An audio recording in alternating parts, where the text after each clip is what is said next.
Hola amigos de YouTube. Bienvenidos a Justitia, su canal de derecho.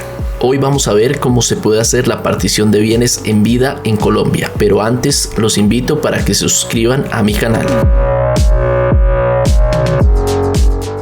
El patrimonio es uno de los atributos de la personalidad, es decir, algo inherente a toda persona, y es el único que realmente sobrevive al fallecimiento, quedando el problema de cómo traspasarlo a otra. La legislación civil ha establecido a la sucesión como una forma de adquirir el dominio de las cosas y así solucionar esto. Es de aclarar que la sucesión solo es posible cuando el causante ha muerto. Por tanto, cuando alguien quiere evitarse el proceso de sucesión, que puede ser muy engorroso, debe buscar otra figura. Teniendo en cuenta que en la práctica muchas personas utilizan mecanismos como ventas simuladas, que está prohibido, para repartirse su patrimonio en vida, el legislador decidió crear una figura que legalizara esta situación y facilitara las cosas.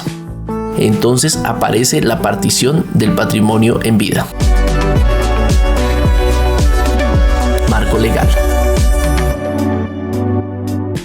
La Ley 1564 de 2012, Código General del Proceso, en el parágrafo del artículo 487, instauró la figura de la partición del patrimonio en vida.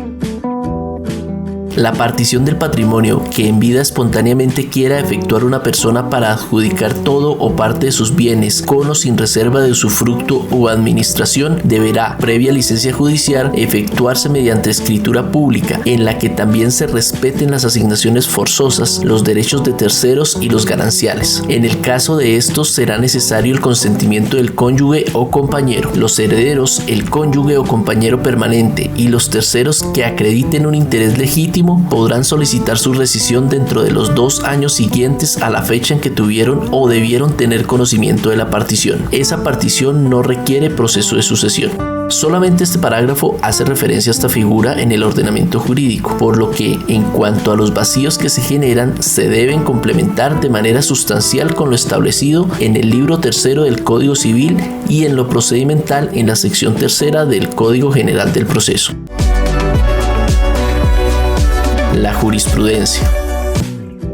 La Corte Constitucional estudió una acción de inconstitucionalidad en contra del parágrafo del artículo 487 del Código General del Proceso y mediante sentencia C-683 de 2014 definió y estableció las características de esta figura. En algunos de sus apartes nos dice: esta es una figura mediante la cual se busca disponer de los bienes a título gratuito. Hasta ese momento solo existían 2 figuras para poder realizar esto: la sucesión por causa de muerte y la donación entre vivos. Pero dado que en la práctica eran muchas las personas que buscaban una figura para disponer de sus bienes a manera de sucesión en vida, el legislador decidió instaurar esta nueva figura que se asemeja mucho a la sucesión, pero que tiene algunas diferencias. En primer lugar, no es una sucesión como tal, pues el Código Civil establece que la sucesión solo es por causa de muerte, por lo que en esta figura el modo de adquirir el dominio es la tradición. Dentro de la misma sentencia se resolvió un cargo sobre los derechos a terceros e hijos que no hayan consolidado su vínculo paterno-filial, diciendo que no se viola el derecho a la igualdad porque los terceros tienen una acción a su disposición para reclamar y buscar la rescisión del acto dentro de los 2 años siguientes. Además, frente a los hijos que no han consolidado su vínculo paterno-filial, explica que estos casos pueden presentarse cuando existe un hijo no reconocido o un hijo no nacido al momento de la partición. En palabras de la Corte, los hijos reconocidos y los que no lo son en el momento de la partición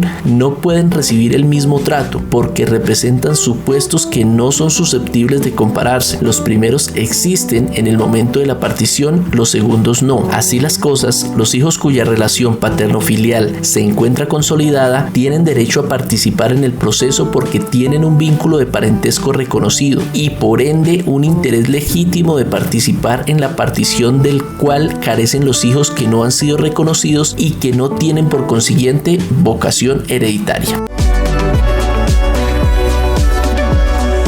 Características.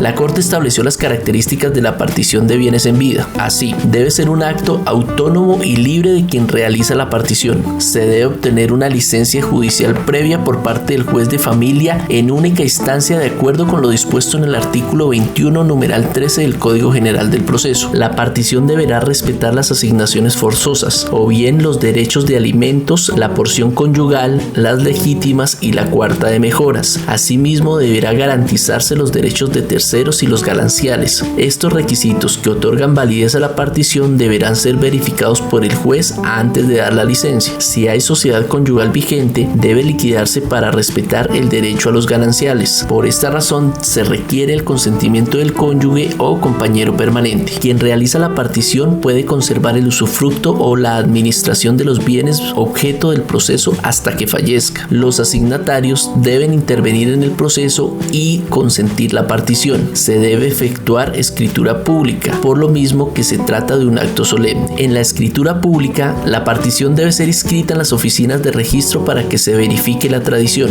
No se requiere proceso de sucesión. La transferencia no está supeditada a la muerte del causante.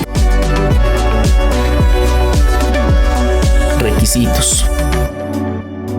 Como primera medida debe plasmarse la distribución de los bienes por medio de escritura pública. La decisión debe ser libre de vicio y seguir de manera espontánea. La distribución, una vez conste en la escritura pública, debe someterse a juicio judicial, es decir, que ésta debe ser autorizada por un juez. La partición hecha por las personas debe respetar las asignaciones forzosas, los derechos de terceros y los gananciales. En cuanto a la disposición de los gananciales, el cónyuge o compañero permanente deben aprobarlos. Gananciales hace referencia a los bienes que recibe cada cónyuge luego de liquidada la sociedad conyugal. El proceso. Estando de acuerdo las partes, se debe acercar a la notaría correspondiente al domicilio de quien va a repartir sus bienes. El notario solicita autorización al juez de familia correspondiente para seguir adelante. Una vez satisfagan este requisito, se levanta escritura pública y esta debe inscribirse en la oficina de registro de instrumentos públicos. A partir de la fecha del registro se empiezan a contar los 2 años con que cuentan los interesados que se consideran lesionados con la partición para solicitar la rescisión del proceso. Este es un mecanismo rápido, expedito y efectivo para garantizar la transmisión de bienes sin tediosos procesos. ¿Pero tú qué piensas? ¿Realmente crees que es útil esta figura? ¿Tienes alguna duda? Cuéntame en los comentarios. Si te gustó el video, dale like y suscríbete. Hasta pronto.